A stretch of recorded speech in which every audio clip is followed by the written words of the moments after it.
quadros, a gente fala de pessoal, o quadro que você apresenta, você apresenta o quadro do planejamento de aula, né? Você coloca. E aí você coloca os quadros para compreender a função aqui, como expressão de uma proporcionalidade direta entre as variáveis dependentes e independentes, né? Acho que valeria a pena rever aqui, porque na verdade o que a gente tem? Matemática, né? Essa relação de proporcionalidade direta, ela na verdade está entre os deltas, né? Então, a gente trata isso. Se eu falar isso de forma geral, eu transfiro para a função uma proporcionalidade só. Eu generalizo uma proporcionalidade que só se manifesta na função linear. Né? Então, de forma geral, a função ela não tem essa proporcionalidade direta. Cuidado do que merece ver. Porque isso é uma equipe dos alunos, muitas vezes, da educação básica fala, né? Uma função afim faz regra de 3. E essa aqui. Então, especificar tudo. Ou substituir uma função linear, né? E aí resolve.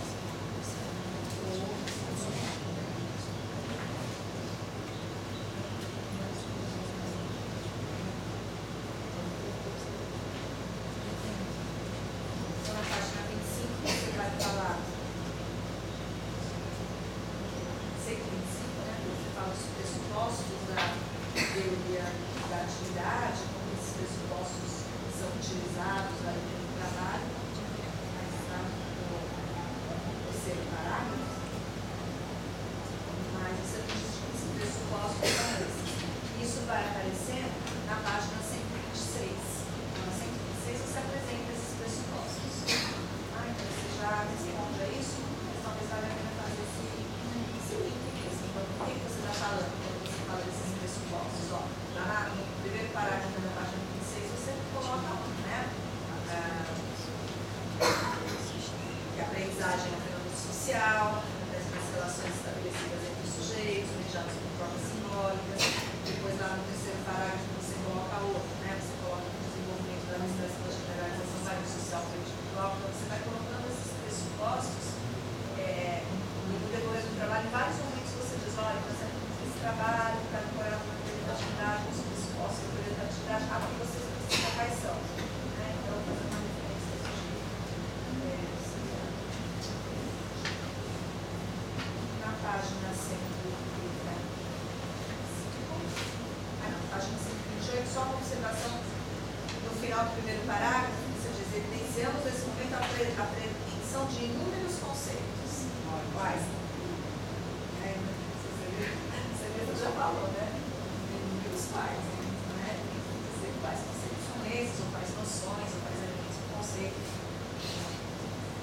Depois lá na página 135, aí na capa né? De novo tem essa questão das ações. Então, de forma geral, aonde você faz a definição de ações, tem as ações que parecem dos dois sujeitos. Valeria dar uma olhadinha, tá? Então, acho que essa questão das operações da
isso aí, a gente pode falar agora, espera. Não, responda logo. Pronto. A senhora poderia falar, retomar a primeira questão, por favor? Então, a primeira questão era como você compreende aquela afirmação que você fez lá no começo do trabalho, porque eu estou vendo que você, na verdade, não é mais aquele que escreveu aqui você tem como apropriação da teoria. Você disse que a escola deve levar os sujeitos ao conhecimento. A pergunta é, onde está a atividade? Como você analisa isso? Certo. A questão que eu quis relatar aqui foi a questão da mediação social, tratando com a escola, o professor, o sujeito, e de instrumentos, relatar um instrumento central no método educacional. Então, eu quis dizer que o professor, nessa mediação com esse instrumento, pode levar o sujeito ao conhecimento. Sim, não... Assim, mas a senhora quer falar em relação à questão onde é que está a atividade, né? Sim, mas eu não necessariamente eu coloquei essa questão como atividade. Né? A afirmação foi que pode acontecer isso, a mediação e o instrumento. Eu não sei se é necessário trazer a atividade ou se isso, vamos supor que assassina a teoria da atividade. Né? Mas eu quis citar esse exemplo, que o professor com o laptop ele tem plenas condições de levar o sujeito ao conhecimento. Mas, Rodrigo, a questão que a professora está querendo que você trabalhe algo relativo à teoria da atividade. Como você percebe, não sei se é isso, professora, que você cobra de nós, é a questão de como a utilização desse laptop e esse planejamento vai efetivamente levar o aluno ao ambiente, a viver efetivamente um motivo para aprender. É isso, Rodrigo. Eu acho que a grande questão é, você via uma importância no laptop como algo que criava um motivo, que tinha um potencial criador de motivo. Então, eu explicitar isso. Por que eu usei essas categorias? Porque vi como categorias básicas na teoria da atividade, a mediação, tanto a mediação social como a mediação com instrumentos. Então aí eu citei essa questão, essa referência.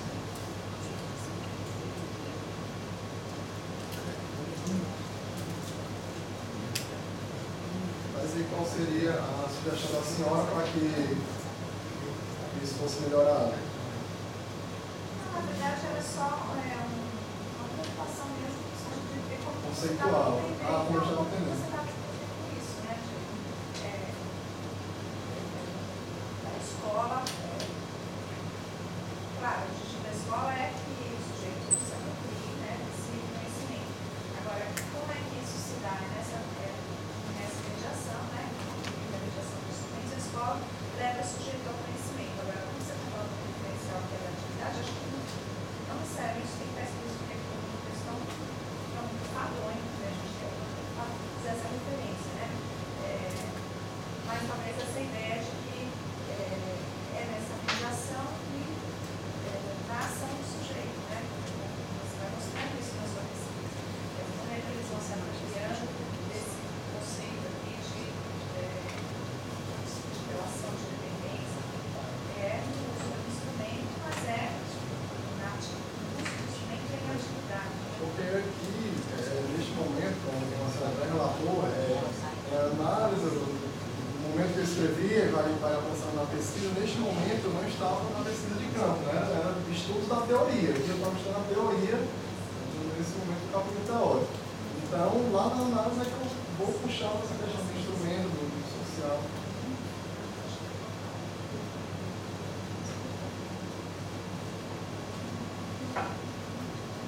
E aí a outra questão que eu tinha colocado era como você avalia a organização do ensino que dá conta dessa transformação de tarefa em ação. Certo. Porque naquela questão que como o professor ele é o sujeito responsável pela organização do ensino, então ele pode organizar formas mais eficientes para exatamente dizer o seguinte, segundo os pressupostos teóricos da atividade, A organização do ensino é fundamental para transformar a tarefa efetivamente em uma ação. Né? Então é aquela questão que a gente vem tratando do aluno realmente se sentir motivado para fazer aquela tarefa, porque a princípio ele pode fazer aquela tarefa porque é uma obrigação. Tu vai fazer a tarefa porque se não fizer, tu vai perder pontos, tu vai perder nota.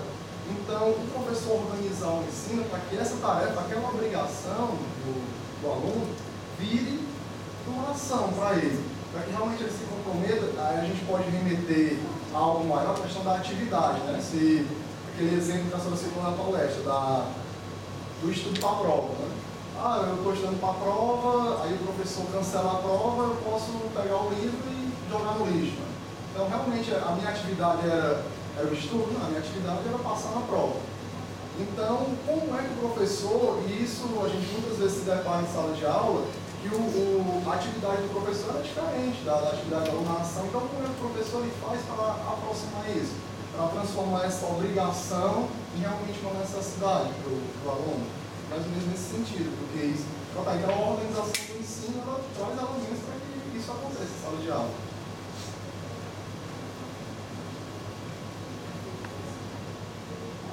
Agradecer a contribuição da professora Vanessa. Nós vamos dar uma olhada, né, Rodrigo, nos elementos que ela vai deixar, todos no sentido de, eu acho que, de fato, algumas questões que eu achava que estavam claras, mas quando vem o leitor fora, de verdade, ele traz uma contribuição para evidenciar que o que você está compreendendo não está explícito no texto, a gente vai considerar algumas questões dessas, as questões que ele colocou. Agradecer demais a sua participação e agradeço a oportunidade de falar. E assim, só queria reforçar mesmo, porque eu sei que esse momento é um pouco chato de falar dessas, mas no sentido mesmo de trabalho cívico, que possa circular, e a gente referência para outros, né? Mas é uma contribuição importante, porque ao passo que o orientador fica meio viciado com aquele texto e ele já não sabe mais ver o que não está dito. Ele supõe que está dito o que não está dito. Então, na hora que vem essa contribuição de fora, porque naquele momento que você tocou na questão da ação, eu achava que era óbvio. Aí realmente, no texto não está dito isso. E é só uma questão de Se uma palavra de inverter, vai dar conta de resolver isso. Muito obrigada, professora. Passar a palavra para a professora Ivone. Bom, inicialmente agradeço, né, boa tarde, agradeço o convite, tanto da professora Marcília como do Rodrigo, né, que é uma pessoa que eu tenho muito carinho por ele, né,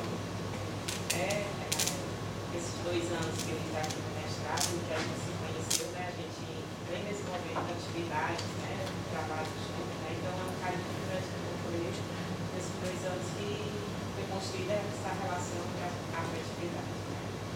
Agradeço o convite.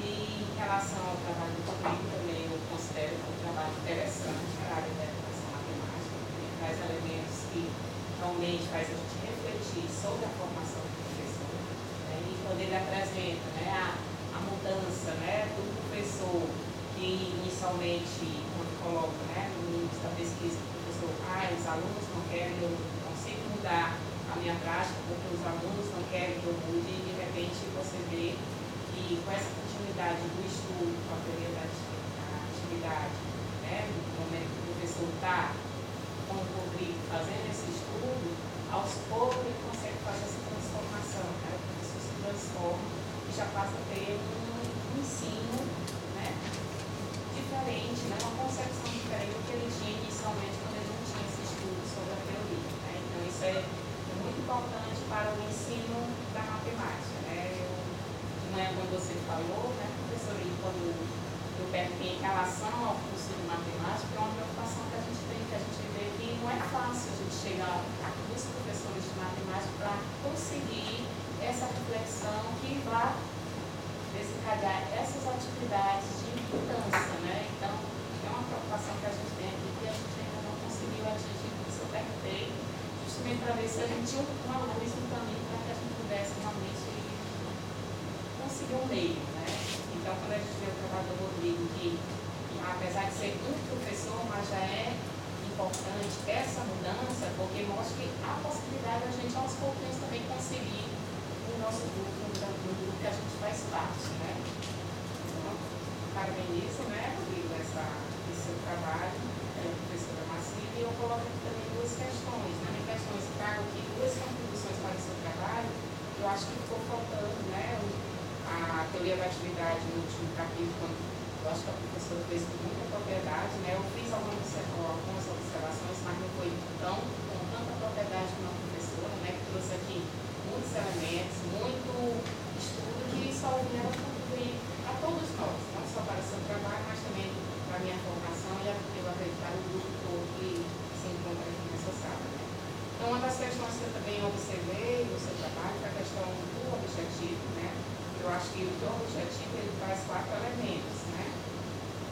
A função, o laptop, a teoria da atividade e a organização de ensino. Então, quando você colocou lá no término e colocou o objetivo logo em seguida, né? E após ler o seu trabalho, eu achei que precisava ser revisto realmente o objetivo. Eu até rabisquei aqui algumas coisas, mas eu acho que você, com a professora Marcília, pode, depois dessa fala da banca, né, você pode realmente chegar a um objetivo que atenda o que realmente você colocou. Então, eu acredito que no seu objetivo você tem que unir esses 4 elementos, né, que você fala da teoria, mas aí no objetivo não aparece nada da teoria. Né? A tua pergunta, ela coloca quais as contribuições da teoria da atividade.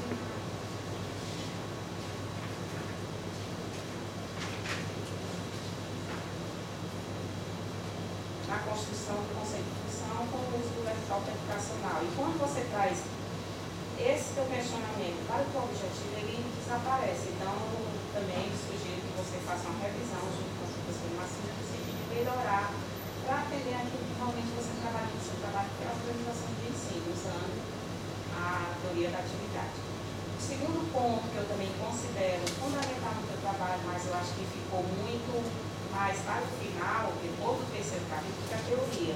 Eu senti falta, já na introdução, você trazer essa discussão sobre a teoria, né, apontando alguns indícios dessa teoria para o teu trabalho. No entanto, ele só aparece aqui, na tua introdução, quando você vem apresentar a questão, né, a problemática, né, a questão que você vai responder, os objetivos ele desaparece, né? E depois lá, aí você vem com os outros capítulos que apresentam a função e não traz os elementos também, quando você faz aquele histórico da função, aquele capítulo. Eu acho que você poderia trazer alguma coisa, alguns elementos da teoria da atividade naquele capítulo básico. Aí o que aparece na teoria? Só no terceiro capítulo, aí quando você faz toda a descrição sobre a teoria da atividade. Eu acho que ao longo do texto você pode trazer toda essa discussão.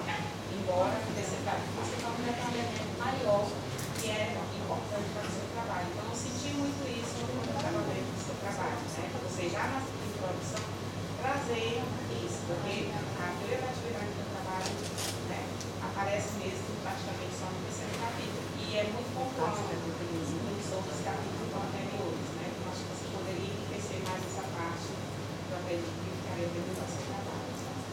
E assim, essa é a minha contribuição, né? E no modo geral, eu só parabenizo você e a professora Marcília por esse trabalho. Obrigado.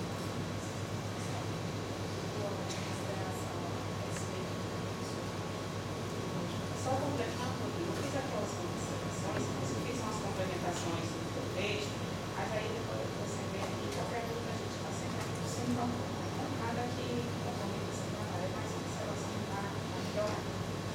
Agradecer a participação da professora Ivanese, também com a participação da professora Ivanese, e as considerações que vocês fizeram realmente foram pertinentes. Eu vou analisar assim com a professora Marcília, ver o que a gente vai realmente operar, mas com certeza grande parte do que vocês disseram só vem a contribuir e a somar com o trabalho. Aqui a professora, esses 2 anos, vinha me dizendo, se aqui a gente pode chegar até tal ponto, nesse momento, está bom, vamos tentar melhorar. Então, eu sempre vou nessa dinâmica, tentando ir melhorando o que eu puder fazer para melhorar o trabalho, para chegar a essa publicação e servir como referência. Só tenho a agradecer a contribuição de vocês.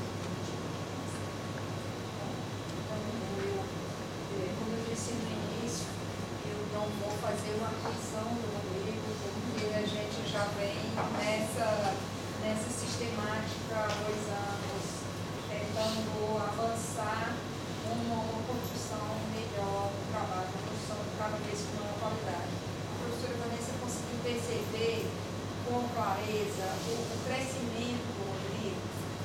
A grande dificuldade que o Rodrigo teve durante todo esse processo foi dar conta de mostrar os dados primários.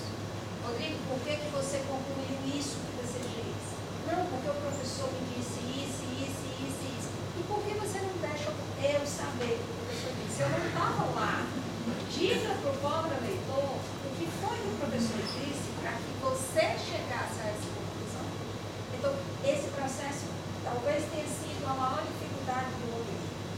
E, de fato, como ele fez a pós-situação, e aí, como era um trabalho com uma quantidade de dados enorme do Rodrigo, a gente está com muito tempo, você está com muito tempo no campo, mas aí ele ia indo para Quixadá, e nessa paixão incontestável e incontínua dele para Quixadá. E aí ele ficava coletando dados, e aí eu digo, Rodrigo, acabou a primeira fase, que é a pós-situação, você analisa a pós-situação e ao tempo que você vai analisar, você vai realizando a cooperação. Então, no momento em que ele fez a análise da pós-situação, ele era muito mais verde do que quando ele fez a segunda etapa. E de fato você percebeu isso. Ele teve uma dificuldade maior, embora no final da dissertação você faz toda uma revisão de, vamos lá, cadê o dado primário? Vamos reduzir a quantidade de descrição do que aconteceu. Isso acaba ficando na própria estrutura dele. O Rodrigo, ele demonstra com isso, para mim, que pode ser visto como um dado negativo, para mim pelo contrário, é um dado positivo, é você mostrar que uma diferença entre 1 mês e meio, 2 meses, a pessoa já apresenta um ganho. Então, trabalhar com o Rodrigo tem sido sempre uma coisa muito interessante, porque eu estava até comentando com a professora quando vinha para cá, quando você disse, Rodrigo, desse jeito que não dá certo, olha, não faça assim. Esse erro ele jamais vai cometer. Ele não erra 2 vezes em cima da mesma coisa. Então, é uma pessoa que está começando, o Rodrigo não veio de iniciação científica, é o primeiro. Você não tem especialização também? Tenho especialização, mas foi só um artigo. Eu fiz monografia na graduação. Ele tem uma monografia, então o que ele tem de experiência de pesquisa é uma monografia na graduação e esse artigo da especialização. Então ele não tinha uma prática de pegar dados primários e jogar uma luz em cima desses dados para fazer ressaltar os dados mais importantes e, a partir daí, ele pensar esses dados e fazer uma análise à luz do referencial teórico.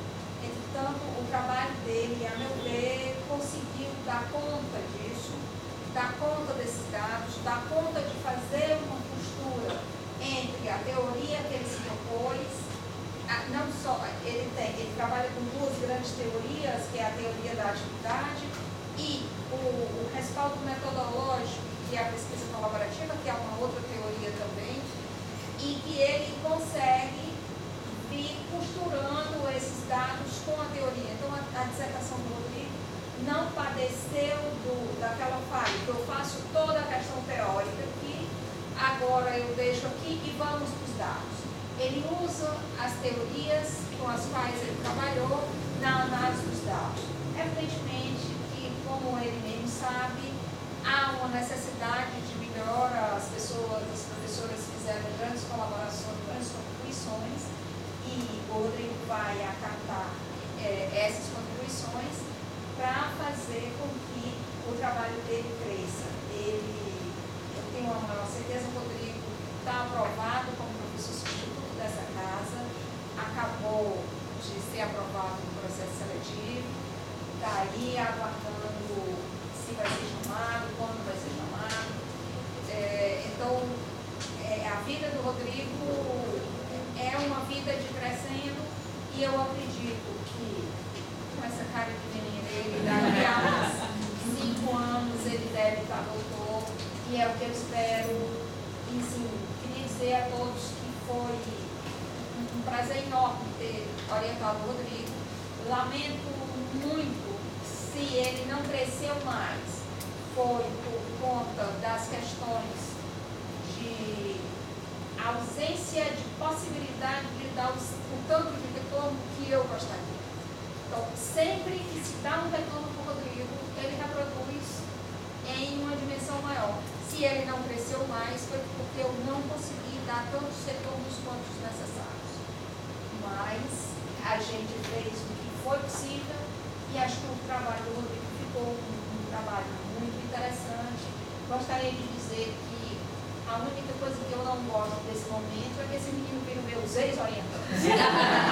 Não se preocupe, que eu vou aterrear com a senhora. Agradecer demais a possibilidade de trabalhar com você, Rodrigo, foi de fato um prazer e uma honra. O Rodrigo tem feito grandes colaborações, contribuições muito importantes, não só para o trabalho dele, mas para o trabalho do grupo em si. Nós somos hoje umas 20 pessoas desse grupo, e são pessoas que estão eternamente tentando contribuir com o crescimento coletivo. E o Rodrigo é um dos grandes personagens desse nosso crescimento.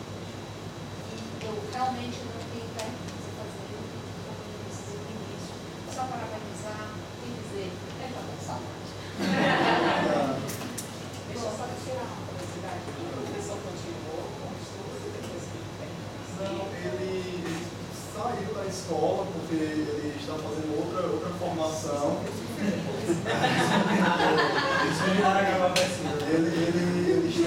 está aqui continuando a graduação dele em engenharia de software, mas assim, o grande ganho para a contribuição do professor foi que ele se inseriu nessa vida acadêmica. Ele está participando do grupo proativo lá da UFC, então ele não conhecia essa questão acadêmica, e pelo gosto com a matemática ele está começando a produzir softwares, objetos de aprendizagem para o ensino da matemática.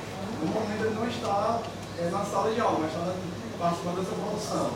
E eu fico muito feliz porque foi assim, através de um elo que eu fiz com o pessoal da UFC, inseri na UFC com o elo com o Mendes, conversei com os orientandos lá do Soares, e hoje ele está lá no Proativo.